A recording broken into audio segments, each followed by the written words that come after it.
आता पाहणार आहोत राजकीय बातम्या। 2019 मध्ये विधानसभेसाठी ठाकरे पवारांमध्ये प्रीपोल अंडरस्टँडिंग भाजपचे 120 आले असते तर ठाकरे सोडून गेले नसते।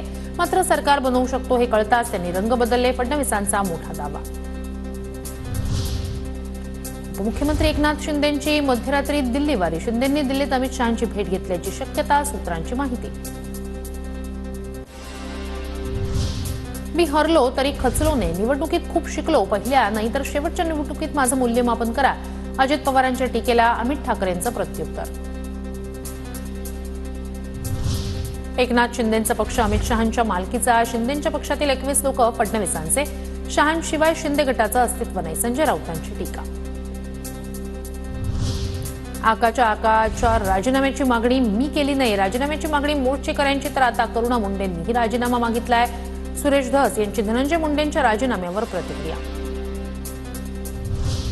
कृष्ण आंधळे इतर राज्यात पळून गेला असणार, आंधळे कोकरूबाळ ते 100% पकडलं जाईल, आमचा गृह खात्यावर पोलिसांवर मुख्यमंत्र्यांवर विश्वास, सुरेश धस यांची प्रतिक्रिया।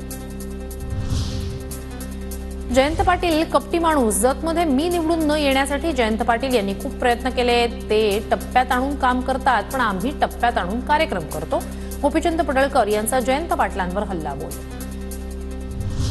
राजन साळवींचा पक्षप्रवेश ही अफवा, प्रवेशाबाबत साळवी आणि आमची कोणतीही चर्चा झाली नाही, राजन साळवींच्या प्रवेशावर आमदार किरण सामंत यांची प्रतिक्रिया।